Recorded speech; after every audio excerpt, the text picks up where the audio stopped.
So yes, I suspect that I'm a bit tired because it's been all day.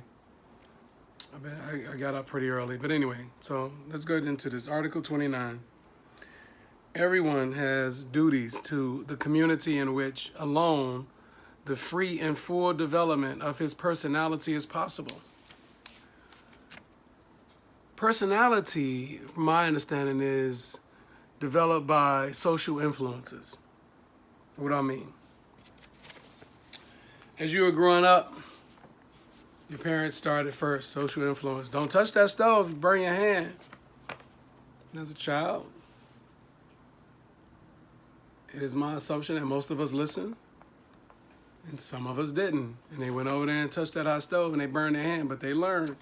So either you listen for the first time and you learn from the social influence, or you ignore the social influence and learn that you probably should listen to the social influence when you walked over there and touched that hot stove.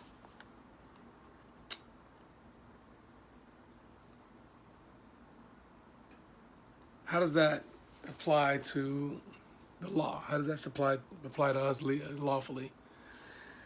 To the community, alone, free and full development of his personality is possible.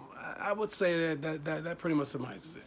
You have the right to figure out who you are and how you're going to ultimately be in society. 2. In the exercise of his rights and freedoms, everyone shall be subject only to such limitations as are determined by law solely for the purpose of securing due recognition and respect for the rights and freedoms of others, and of meeting the just requirements of morality, public order, and the general welfare in a democratic society. Interesting that they talk about a democratic society, because when we get into the origins, the etymology of the word democratic, that's an interesting one. So definitely got to say that one for later as its own entity. So in that regards, I'm going to continue before I address, I guess, either 2 or 3. These rights and freedom may in no case be exercised contrary to the purpose and principles of the United Nations. So in that one, they basically saying what the United Nations said, they meant. And that's how they intend to hold accountable all these other nations according to what they stated in this Declaration of Human Rights. It's not, there's no room for arbitrary detention, exile, and arrest, and everything else that they can go along with, which is in Article 9. You got to follow the rules. And the rules are clearly stipulated in the Declaration of Human Rights. It's clearly stated. It's not up for interpretation. It is stated what it wants every nation to treat its nationals and whatever visitors, foreigners that visit those Aboriginal and Indigenous people's land. There's a standard that you have to make. We talked about standard. And one of these, I'm trying to remember which one it is, but we talked about standard in Article 25. Everyone has the right to a standard of living adequate for the health and well-being of himself and of his family, including food, clothing, and etc. So, yeah, this one with democratic society, I'm going to have to really prep on that one.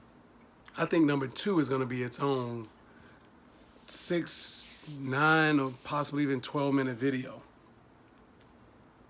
That's powerful. Let's read this again. In the exercise of his rights and freedoms, everyone shall be subject only to such limitations as are determined by law solely for the purpose of securing due recognition and respect for the rights and freedom of others, and of meeting the just requirements of morality, public order, and the general welfare in a democratic society. Let's go to Black's Law and look up Democrat. Because in the world and in law, Democrat can mean two very different things. I may not have time to address it. I may have to address it in the beginning of the next video, tied into relation.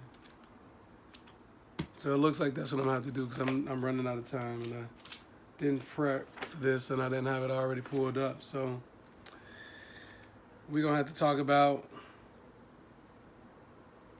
democratic in society in regards to law on the next video. Like I said, at some point I'm going to have to make a separate video on section 2, all on its own, I'm sure.